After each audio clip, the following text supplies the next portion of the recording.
दोस्तों, मग़रबी फ़लसफ़े के सिलसिले में आज अरस्तू पर बात कर लेते हैं। लास्ट टाइम हम लोगों ने प्लेटो पर बात की थी।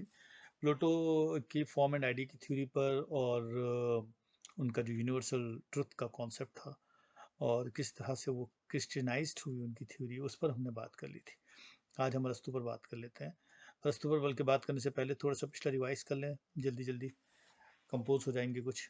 लेक्चर पहला जो था हमारा जिसमें हम लोगों ने प्री सोक्रेटिक फ़िलॉसफ़ी की बात की थी, यानी हमने पिथागोरस, आयोनियन और इलियाटिक एटॉमिस्ट फ़लसफ़े पर थोड़ा देखा था कि साहब किस तरह से उनका जो बुनियादी नुक़्ता नज़र था, वो दरअसल मादी नुक़्ता नज़र था। यानी वो पानी, मिस्ट, इंडिफरेंशिएटेड मटीरियल, हवा वग़ैरह को मरकज़ मानकर ज़िंदगी और कायनात की उन्होंने इंटरप्रिटेशन की थी।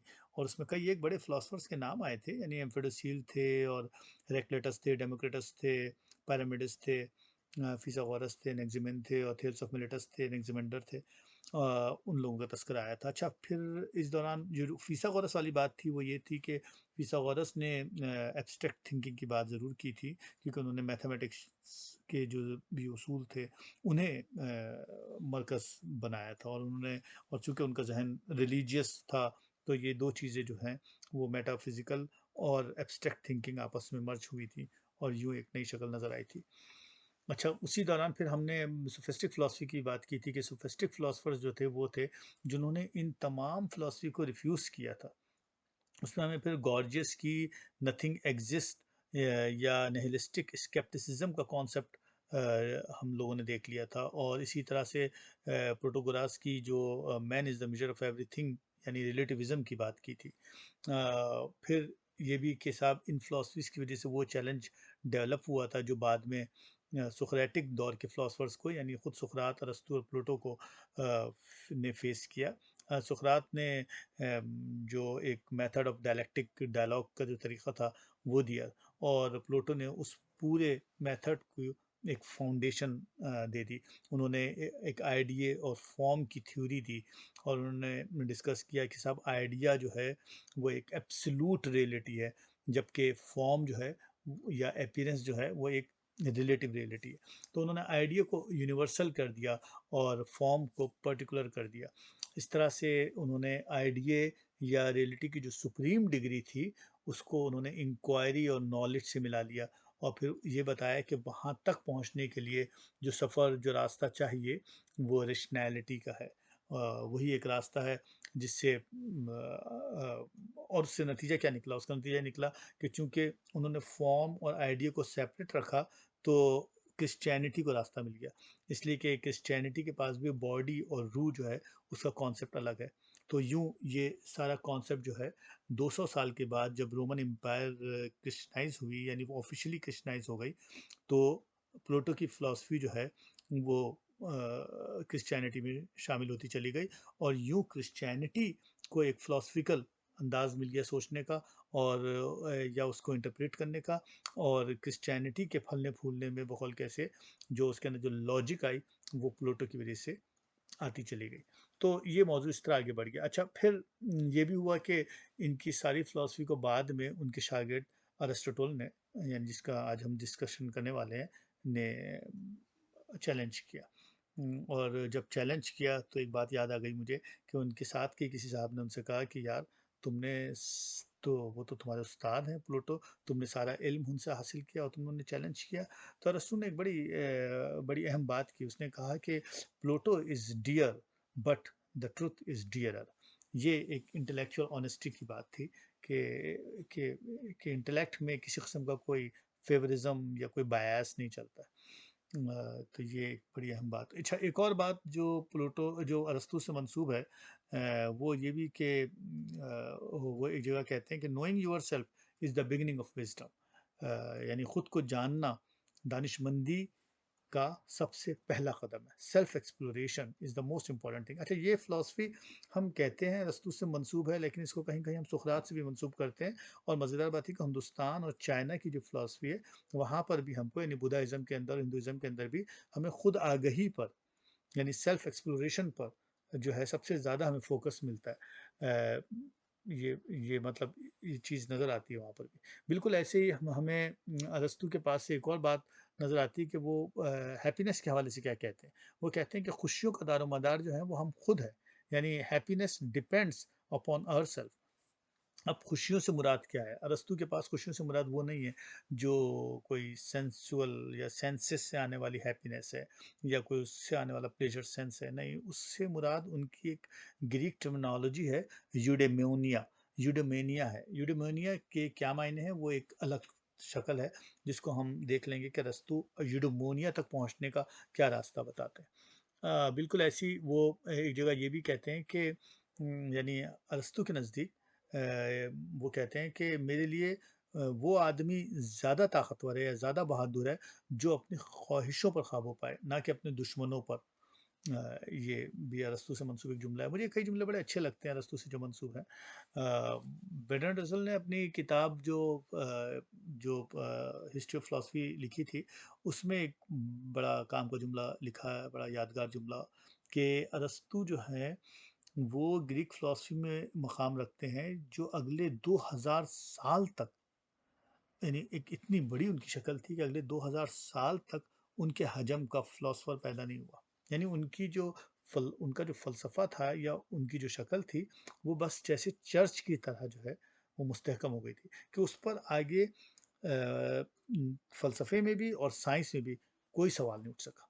तो उससे एक नुकसान भी हुआ। उससे नुकसान ये हुआ कि जो फ़लसफ़े की तरक्की थी उसमें एक ऑब्स्टेकल आ गया। कभी-कभी तारीख़ में एक बहुत बड़ा आदमी पैदा हो जाता है जो पूरे तरक्की के अमल को रोक भी देता है। ये बड़ी अहम बात है, बड़ी नुक्ते की बात है। अच्छा, अब थोड़ी-सी हम उनकी ज़िंदगी के हवाले से बात कर लेते हैं। अरस्तू जो थे, वो मैसेडोनिया में पैदा हुए। मैसेडोनिया का एक शहर था स्टेगरा के नाम से।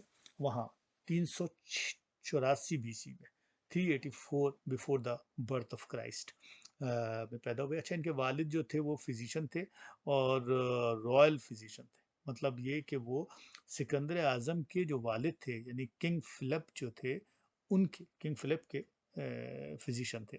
और मज़ेदार बात ये कि किंग फ़िलिप के जो बेटे यानी सिकंदर आज़म जो थे, वो अरस्तू के शागिर्द थे। तो एक लिहाज से देखा जाए तो अरस्तू जो है वो बड़े फ़ॉर्च्यूनेट या लकी आदमी थे कि उनका जो शागिर्द था वो उस ज़माने में दुनिया का सबसे बड़ा आदमी था।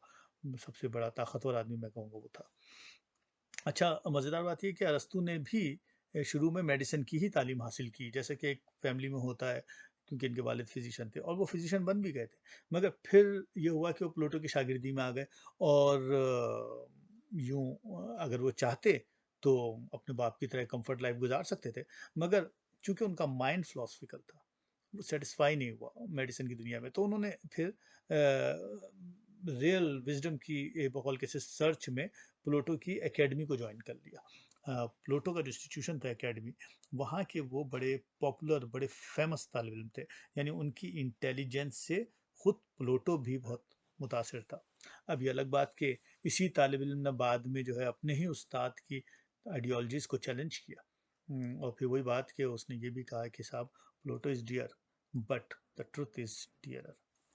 अच्छा, उनकी जो अरस्तू की जो इंटेलेक्चुअल जो कंट्रीब्यूशन है फ़लसफ़े में, इमनेस्ट कंट्रीब्यूशन है। मतलब ये कि फ़र्क नज़र आता है कि वो उनकी कंट्रीब्यूशन ज़्यादातर जैसा कि हम प्लूटो की बात कर रहे थे तो हम मैथमेटिक्स की बात कर रहे थे ना, इनके पास हमें नेचुरल साइंसेस या बायोलॉजिकल फ़ील्ड में और ख़ुसूसन लॉजिक में हमें अरस्तू नज़र आता है। आर्ट में और मेथड ऑफ क्रिटिकल थिंकिंग में, यानी मेथड ऑफ क्रिटिकल थिंकिंग को उन्होंने, जो प्लेटो के पास भी है, सुकरात के पास भी है, यकीनन उनसे पहले के फिलोसोफर्स के पास भी है, लेकिन अरस्तू ने उसको एक डिसिप्लिन की शक्ल दे दी।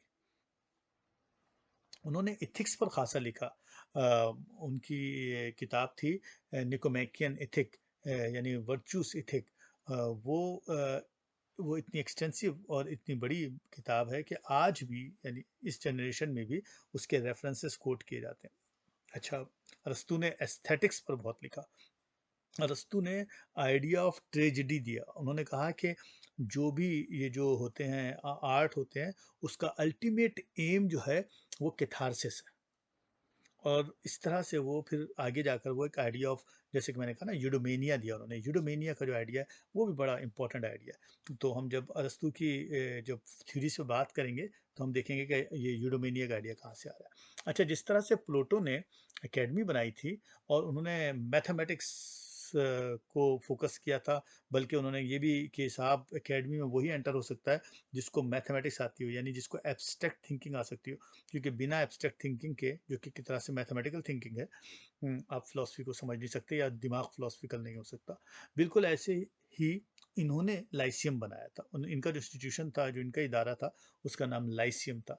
और वहाँ पर हेल्थ साइंसेस, बायोलॉजिकल साइंसेस को उन्होंने ज़्यादा अहमियत दी थी उनके ख़्याल में। यानी वहाँ अगर हमें प्लूटो के पास एब्स्ट्रैक्ट थिंकिंग मिल रही है, तो यहाँ पर हमें कंक्रीट थिंकिंग मिलती है हमें हमें अरस्तू के पास प्लूटो के मुकाबले में। अ, आपको याद होगा कि वो रेनेसांस के दौर में, यानी 1509 से 1511 के दरमियान, जो एक अपने रेनेसांस आर्टिस्ट थे राफेल, उन्होंने एक पेंटिंग बनाई थी जिसमें अरस्तू और प्लूटो जो है वो स्टेप करते हुए नीचे उतर रहे हैं अपने उसमें से, एकेडमी से।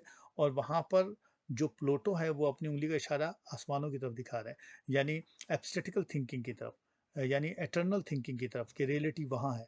जबकि अरस्तू जो है वो ज़मीन की तरफ फिंगर दिखा रहा है ऐसे करके। जो राफेल ने पेंटिंग बनाई है उसमें यूं फिंगर टिप किया डाउन। इसका मतलब यह है कि रियलिटी जो है वो ज़मीन से आती है, वो कंक्रीट थिंकिंग से आती है, यानी नेचुरल साइंसेस या बायोलॉजिकल साइंसेस, यानी ऑब्जेक्ट्स की तरफ इशारा है। तो प्लूटो के पास सब्जेक्ट यानी आइडिया मिलता है और वो फॉर्म की तरफ इशारा कर रहा है। वो कह रहा है कि जो जो आइडिया है वो हकीकत है, और वो जो फॉर्म है जिसकी तरफ वो इशारा कर रहा है वो असल में रियलिटी नहीं है, वो हकीकत नहीं है। जबकि अरस्तू जो है वो इससे इख्तिलाफ करता है। तो थोड़ी सी बात हम देख लेते हैं दोबारा से, कि जो यूनिवर्सल एसेंस का आइडिया है, यूनिवर्सल एसेंस का जो आइडिया, जो लास्ट टाइम हमने देखा था पिछले लेक्चर में, वो असल में प्लूटो के लिए ऑब्जेक्टिव रियलिटी है। उसके लिए आइडिया जो है वो एक रियल प्लेस रखता है प्लूटो के लिए। है, प्लूटो के लिए आइडिया, एक आइडिया की एक रियल प्लेस है, आइडिया की एक ऑन्टोलॉजिकल प्लेस है। उसके ख्याल में, प्लूटो के ख्याल में आइडिया जो है वो एग्जिस्ट करता है इन अ रियल फॉर्म, इम्पेरिशेबल है, कभी ख़त्म नहीं होता है, नेवर डाई, नेवर डिस्ट्रॉय। जबकि प्लूटो फिर साथ में ये कहता है कि जो फॉर्म है वो is just mayor a copy है। यानी ऑब्जेक्ट जो है, यानी हम जो हैं, या जो भी इंटिटीज हैं, वो असल में जस्ट अ कॉपी है, जस्ट अ इमेज है। It is separated from the idea, यानी आइडिया और इमेज, आइडिया और फॉर्म जो है वो जो हैप्पीनेस है वो सेपरेटेड है। तो जो फॉर्म है, जो आइडिया से सेपरेट हो रही है, वो उसकी अपनी कोई वैल्यू नहीं है। और क्यों? इसलिए कि वो हमेशा चेंज होती रहती है। जो अपीयरेंस है, जो फॉर्म है, वो चेंज होती रहती है, तो उसकी कोई वैल्यू नहीं है, because they come from senses, and sensual knowledge is not a knowledge, it is not a reality. तो यूँ प्लेटो ने अपनी थ्योरी दी थी। लेकिन अरस्तू ने बात दूसरी की। अरस्तू ने कहा आइडिया जिसका आप जिक्र कर रहे हैं, जो कि यूनिवर्सल ट्रुथ है आपके लिए, जो सेंस है, वो असल में कॉमन नाउन है। वो उसने उसको सिर्फ कॉमन नाउन कह दिया था।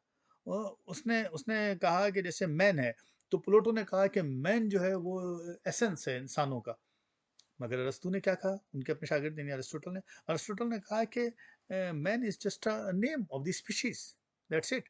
अरिस्टोटल, अच्छा मजेदार बात है कि अरस्तू जो है वो पूरा पूरा डिनाई भी नहीं कर रहा है प्लेटो को, नहीं, अफलातून को या प्लेटो को पूरा पूरा डिनायल नहीं कर रहा है, वो पूरा रिफ्यूज नहीं कर रहा है। वो ये कह रहा है कि आइडिया, उस्ताद जी आइडिया है, इटर्नल है, वो अपने उस्ताद से कह रहे हैं, मगर वो ऑब्जेक्टिव रियलिटी नहीं है।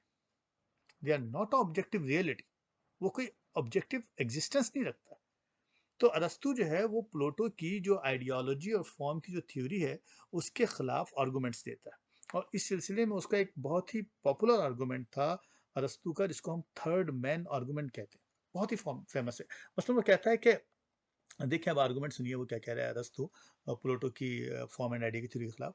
वो कह रहा है कि थर्ड मैन आर्गूमेंट, वो कह रहा है कि अगर आदमी एक आदमी है, क्योंकि वो प्लूटो के लिहाज से आइडियल आदमी की तरह है, तो इसका मतलब क्या हुआ? इसका मतलब ये हुआ कि और भी आइडियल आदमी होंगे, क्योंकि आपने तो आइडियल आदमी कहा ना, तो और भी आइडियल आदमी होंगे। और उनसे मिलते-जुलते कम आइडियल आदमी भी होंगे, यानी महज़ ऑर्डिनरी आदमी होंगे। तो जैसे महज़ ऑर्डिनरी आदमी होंगे, उसी तरह से कम आइडियल आदमी भी होंगे, उसी तरह से और ज़्यादा आइडियल आदमी भी होंगे। तो यूँ ये एक सिलसिला लामुतनाही हद तक चलता चला जाएगा।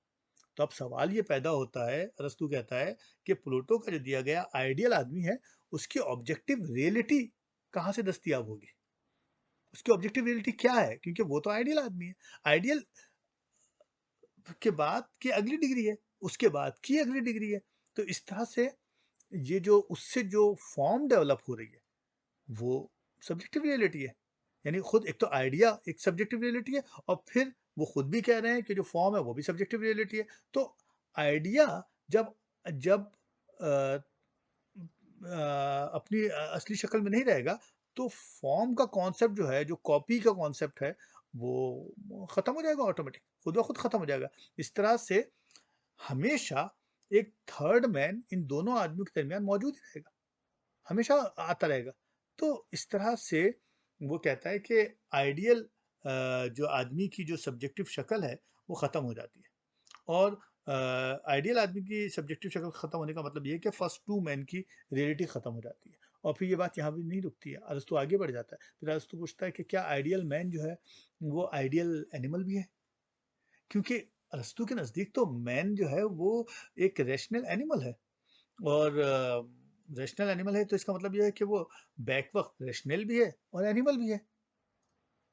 इस तरह से एक और नई कॉन्ट्रडिक्शन डेवलप हो जाती है, क्योंकि इसका मतलब ये है कि जितना एक आदमी जितना ज़्यादा आइडियल है, अ, या ये कह सकते हैं कि जितना ज़्यादा आइडियल मैन मौजूद है, उतने ही ज़्यादा आइडियल एनिमल भी मौजूद हैं। फिर ये मसला जो है वो तमाम बायोलॉजिकल स्पीशीज़ में चला चला जाता है। तो मतलब एक एक सवाल से दूसरा सवाल पैदा हो जाता है। तो ये जो ऑब्जेक्टिव रियलिटी की आपने बात की है आइडियल मैन की, वो वो नज़र नहीं आती है।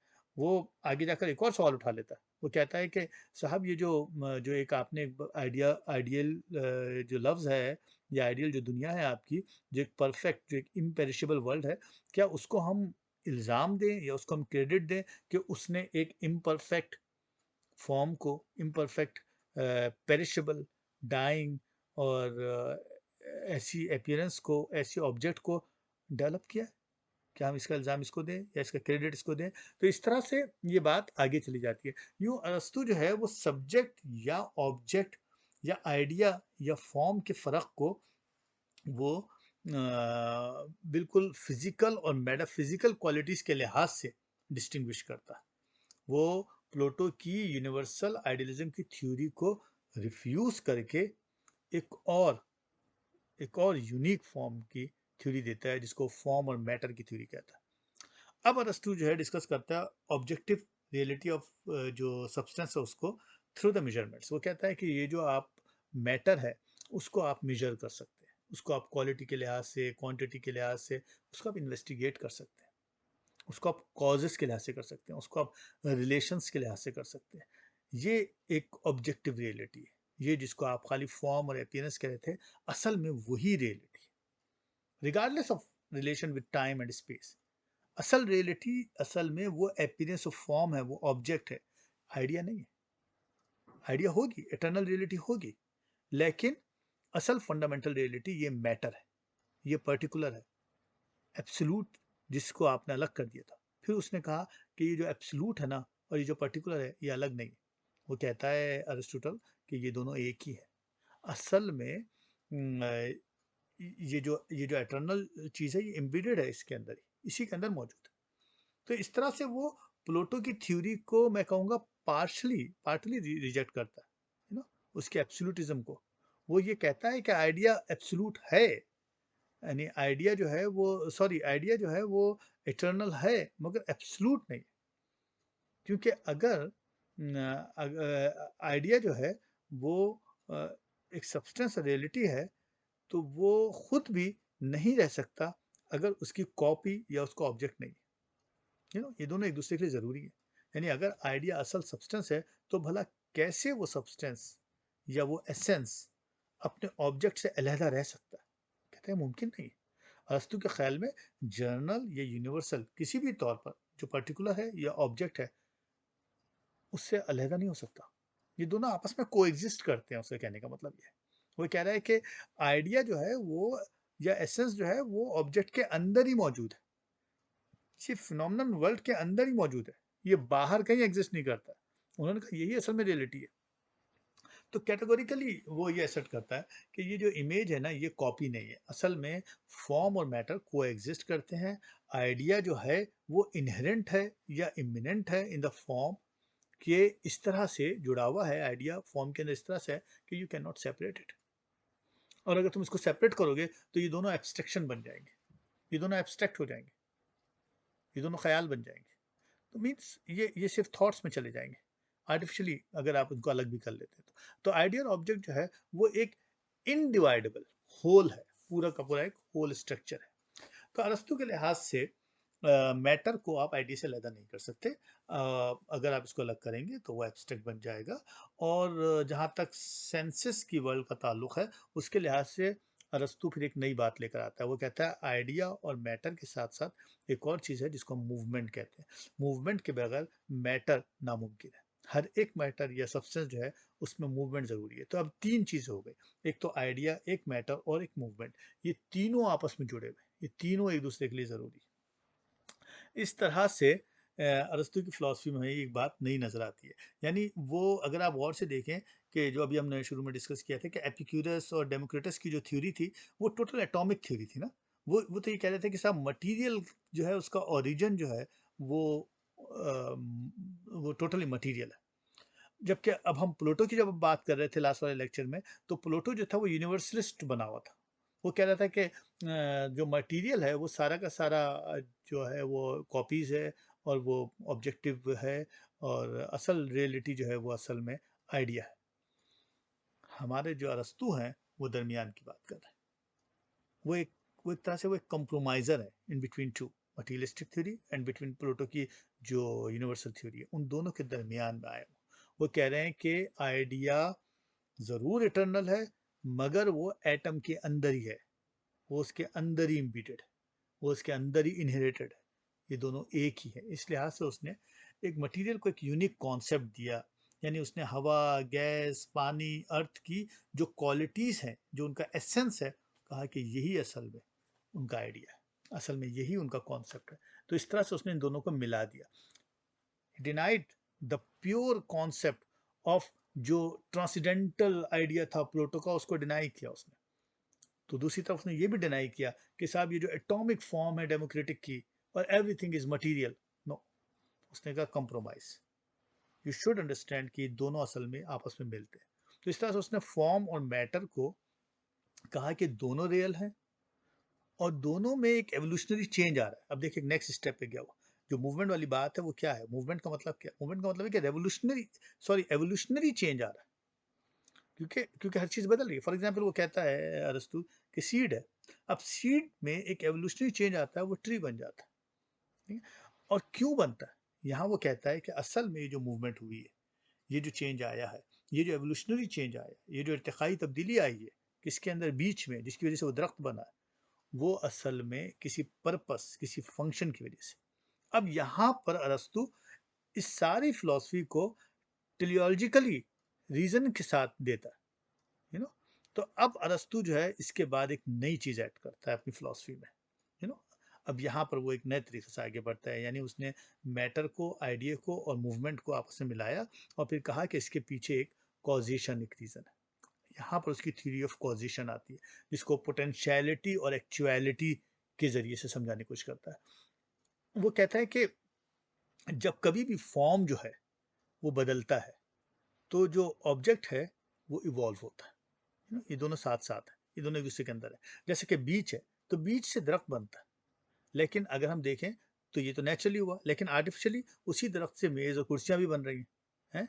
तो इस तरह से एक तब्दीली का अमल है। ये अमल जो है, ये पूरा का पूरा जो अमल है, ये मीनिंगलेस नहीं है, ये कोई ब्लाइंड नहीं है।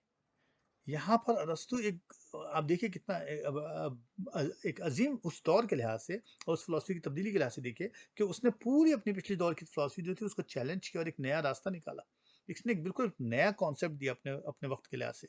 वो कह रहा है कि जो जो कुछ हो रहा है कायनात में, जैसे कि उससे पहले फिलोसफर्स ने बात भी की थी कि तमाम ऑब्जेक्ट्स जो हैं वो वो उनकी तरह बात नहीं कर रहा अपने पिछले फिलोसफर्स की तरह कि साहब वो एक ब्लाइंड फ्लक्स में है, वो एक तब्दीली के अमल में है। वो कह रहा है कि नहीं, बल्कि वो फ्लक्स, वो ब्लाइंड नहीं है, बल्कि वो एक मखसूस रुख में है। एक एक एक एक फ्लक्स जो है, वो एक जो चेंज जो है, वो एक मीनिंगफुल रीज़न की वज़ह से। तो अरस्तू जो है वो एक्सप्लेन कर रहा है होल फंडामेंटल फिजिकल और मेटाफिजिकल प्रिंसिपल्स को, चाहे वो आइडिया की हो या वो मैटर की हो। वो जो चेंज आ रहा है, वो जो रियलिटी में तब्दीली का अमल है, वो सारा का सारा उसका जो प्रिंसिपल है, उसको वो एक फिजिकल और मेटाफिजिकल तरीके से एक्सप्लेन करने कर रहा है। वो कह रहा है कि प्लूटो साहब की वो बात बिल्कुल सही है कि जो एसेंस है किसी भी पर्टिकुलर का, वो एटर्नल है, मगर at the same time it is differ, वो डिफर करता है अपने टीचर से, और वो कहता है कि वो उसके अंदर ही इम्बीडेड है। प्लूटो के मुकाबले में वो कहता है कि पर्टिकुलर और यूनिवर्स दोनों ही रियल है। उन्होंने कहा था कि खाली जो आइडिया है वो रियल है, फॉर्म जो है वो रियल नहीं है। उन्होंने कहा नहीं साहब, पर्टिकुलर और यूनिवर्स दोनों ही रियल है, दोनों ही हकीकत है, क्योंकि यूनिवर्स पर्टिकुलर के अंदर ही है, क्योंकि एसेंस मैटर के अंदर ही है। और फिर अगले स्टेप में वही वाली बात जो भी की थी कि वो मूवमेंट को फॉर्म और मैटर से मिला देता है और कहता है कि तीनों आपस में को एग्जिस्ट करते हैं। कोई भी मैटर, कोई भी आइडिया, कोई भी मूवमेंट बगैर एब्स्ट्रैक्ट के, सॉरी, बगैर एक दूसरे के बगैर महज एब्स्ट्रैक्ट बन जाते हैं, महज एक थॉट बन जाते हैं। Movement even can not exist without matter और सब्सटेंस। खुद मूवमेंट के लिए भी मैटर और सब्सटेंस चाहिए। तो आइडिया, मैटर और मूवमेंट तीनों एक दूसरे के साथ को एग्जिस्ट करते हैं। ये बात हमें उनसे कबल के ग्रीक फिलोसफर्स के पास से नहीं मिलती।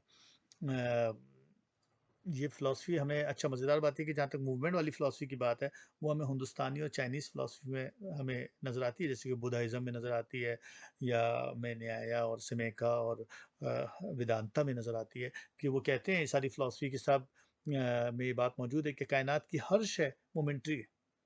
यही कॉन्सेप्ट है कि there is a constant flux in the world, every moment changes to the other moment, यानी हर मोमेंट चेंज हो जाता है दूसरे मोमेंट के अंदर, but again there is a fundamental substance which never change. ये बात फिर हमें वेदांता में मिलती है कि एक ऐसा सब्सटेंस मौजूद है जो चेंज नहीं होता।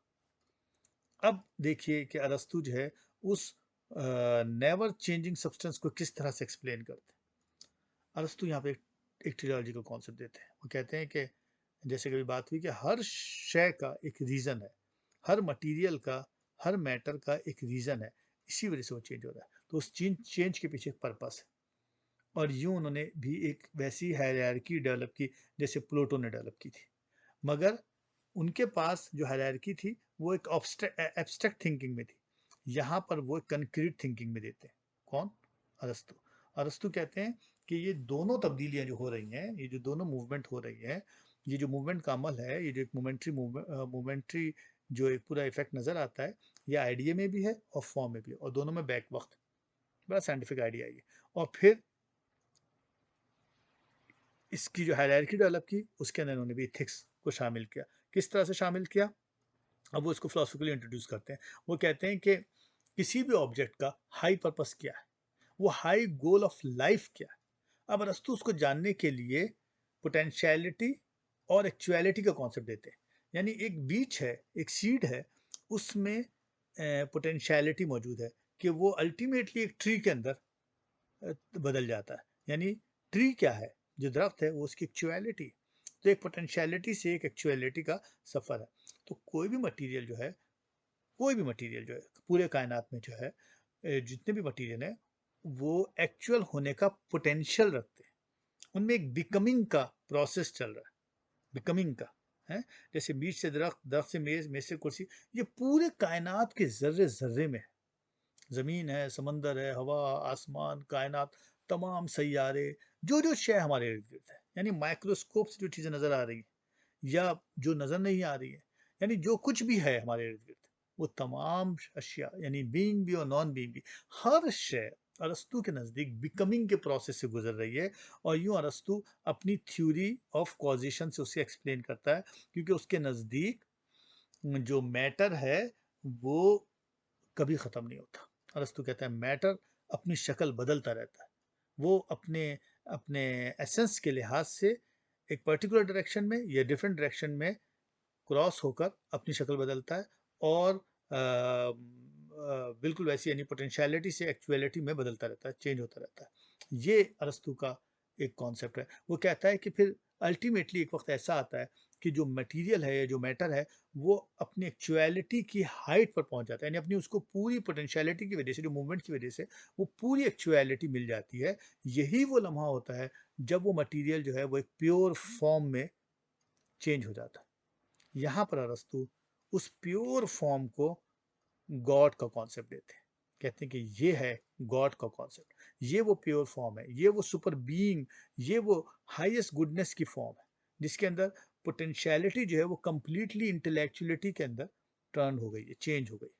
अच्छा, अब सवाल ये पैदा था कि ये जो अरस्तू का कॉन्सेप्ट ऑफ गॉड है, बिल्कुल वैसे जैसे प्लूटो का भी जो कॉन्सेप्ट ऑफ गॉड था, जो उन्होंने वन का कॉन्सेप्ट दिया था, ये दोनों कॉन्सेप्ट जो हैं ये असल में रिलीजियस गॉड का कॉन्सेप्ट नहीं है। अरस्तू के पास भी कोई गॉड जो है वो मजहबी गॉड या रिलीजियस गॉड नहीं है, ये कोई रिवायती खुदा नहीं है। बात दरअसल ये है कि प्लूटो की तरह ये भी, अब ये अलग बात है क्रिश्चियनिटी ने अपने वो जो तमाम थियोलॉजिकल रीजन थे उसकी वजह से अरस्तू की फिलॉसफी को भी ले लिया और उसको यूटिलाइज कर लिया, जिस तरह से उन्होंने प्लूटो की फिलॉसफी को यूटिलाइज किया था, और मोनोथिस्टिक रिलीजन को यूटिलाइज कर लिया, क्योंकि रूम बन जाता है यहाँ पर आकर। मगर यहाँ पर बात दरअसल ये है कि अरस्तू जो है वो उस जो पोटेंशियलिटी जो एक्चुअलिटी में पूरी तब्दील हो जाती है, प्योरिटी में चली जाती है, उसको वो फर्स्ट कॉज कहते हैं, उसको वो नॉन मूवर कहते हैं। वो कहते हैं वो इटरनल सब्सटेंस, वो एक्चुअलिटी वो है जो यूनिवर्स का सबब है, वो नॉन मूवर है जहां से मूवर डेवलप होता है। वो है वो pure form. It is not again theological, ये मजहबी कॉन्सेप्ट नहीं है, it is a teleological, it is a logical entity, what he call God. इसका गॉड जो है, उसका लफ्ज गॉड जरूर है, मगर it is a different God, it's a teleological God. अच्छा, अब इनकी जो कॉज थ्योरी है वो क्या है वो देख लीजिए। वो ये है कि वो कॉन्सेप्ट देते हैं वो एक अनमूवर का, अनमूवर मूवर का, यानी वो अनमूवर जो प्योर हो चुका है और वो मूवमेंट को क्रिएट कर रहा है, वो जो पोटेंशिएट कर रहा है, जो पोटेंशियलिटी को एक्चुअलिटी में चेंज कर रहा है, वो कॉन्सेप्ट उनका फर्स्ट कॉज का कॉन्सेप्ट है या गॉड का कॉन्सेप्ट है, वो सेंटर में है। और वो कहते हैं कि ये जो सेंटर में जो कॉज है उसके इर्द गिर्द ही इसके इनके चारों कॉन्सेप्ट्स मौजूद है, यानी फॉर्म और मैटर का कॉन्सेप्ट जो अभी हम लोगों ने डिस्कस किया, पोटेंशियलिटी और एक्चुअलिटी का कॉन्सेप्ट, यानी हर मटेरियल के अंदर एक पोटेंशियलिटी है जो मूवमेंट जिसको हम कहते हैं और जो उसको एक्चुअलिटी में कन्वर्ट करती है या उसको उसके एक्चुअल फॉर्म में उसके एसेंस के लिहाज से लेके जाती है एक मखसूस डायरेक्शन के अंदर, या फिर वो चेंज इन एवोल्यूशन का, तो चेंज इन एवोल्यूशन का कॉन्सेप्ट या पोटेंशियलिटी और एक्चुअलिटी का कॉन्सेप्ट या फॉर्म और मैटर का कॉन्सेप्ट, और सबसे आखिर में उनका उनकी अपनी theory of four causes. Theory of four causes को हम देख लेते हैं कि इससे क्या मुराद है दोस्तों की। ये असल में जो रियल बीइंग डेवलप होता है from potentiality to reality, from form to matter, जो एक्चुअलिटी या रियलिटी कह लीजिए उसको, उसको उन्होंने एक्सप्लेन किया अपनी इस थ्योरी से। उन्होंने कहा कि फोर कॉज, यानी उस फोर कॉज में क्या फोर हैं देखिए, formal, material, efficient and final. बहुत सिंपल है। कहते हैं कि मसलन एक कुम्हार है, वो बर्तन बनाता है, या यूं कह लें कि एक आर्टिस्ट है या एक स्कल्पटर है जो स्टैच्यू बनाता है। तो फॉर्मल कॉज का मतलब क्या है? फॉर्मल कॉज जो है वो असल में फॉर्मल से मुराद आइडिया है। वो जो आइडिया है उस आर्टिस्ट के जहन में या उस कुम्हार के जहन में जो बर्तन बना रहा है या जो स्कल्पचर या वो बना रहा है, स्टैच्यू बना रहा है, वो जो वो जो फॉर्मल कॉज का मतलब है वो आइडिया है जो कि उसके माइंड में है। फिर उसके बाद मटीरियल कॉज क्या है? मटीरियल कॉज वो मड है जिससे वो स्टैच्यू बनेगा या बर्तन बनेगा। तो ये जो मटेरियल है ये असल में सेकंड कॉज है जिसको हम मटेरियल कॉज कहते हैं। फिर तीसरा क्या है? वो कह रहे हैं एफिशिएंट कॉज। एफिशिएंट कॉज क्या है? एफिशिएंट कॉज उसके अपने हाथ हैं, वो टूल्स हैं जो वो यूज कर रहा है, वो जो आर्म है उसको जो यूज कर रहा है, जिसकी वजह से जिस जिस सारे फंक्शन की वजह से वो चीज़ डेवलप हो रही है। तो पहली चीज़ फॉर्मल यानी आइडिया, सेकंड चीज़ वो मड या मटेरियल जिससे वो बनने वाला है, और दूसरी चीज़, efficient. Efficient cause means the hand और tool, the arm used by the sculpture या बाय द स्कल्पटर, यानी that through which he is making something. और final cause is the final product. Final product is what that for the sake of which it is made, यानी वो चीज़ जो बनाई गई। तो इस तरह से उन्होंने एक थ्योरी पेश की कि ये है असल में, इसको आप अप्लाई कर सकते हैं पूरे यूनिवर्स के ऊपर, पूरे नेचर के ऊपर। This is the cause principle of causation for him. किस तरह से ये जो है मूवर की हेल्प करते हैं, और इस तरह से एक पोटेंशियलिटी जो है वो एक्चुअलिटी में कन्वर्ट होती चली जाती है। फिर वो आगे गए, उन्होंने कहा कि ये जो थ्योरी है, इसको जो भी आप यूटिलाइज करते हैं तो आपको एक्सप्लेनेशन मिल जाती है। फिर चूंकि अरस्तू के लिए नेचर बड़ी डायनेमिक है, तो वो कहते हैं कि नेचर के हर काम के पीछे रीज़न है, और ये रीज़न जो है ये हाईएस्ट हाईएस्ट पर्पस के लिए कॉन्सेप्ट्स को जिसे कहते हैं ना कि एब्सोल्यूट यूनिटी से मिला देता है। क्योंकि ये जो कन्वर्जन का अमल है वो अल्टीमेटली अपने हाईएस्ट पर्पस की तरफ चला जाता है। अरस्तू के लिए नेचर जो पूरी डायनेमिक्स है, मैकेनिकल नहीं, उसके पीछे रीजन है, और वो रीजन उसको लेकर एक हाईएस्ट एब्सोल्यूट सेंस की तरफ लेके चले जाता है। ये वो मकाम है जिसको वो इंटेलिजेंस कहते हैं। This concept of absolute unity is God, as I said, which has a highest purpose of actuality from all potentiality। तमाम पोटेंशियलिटी से जो हाईएस्ट एक्चुअलिटी डेवलप होती है वो pure intelligence, everything in the universe is crave to that highest goal.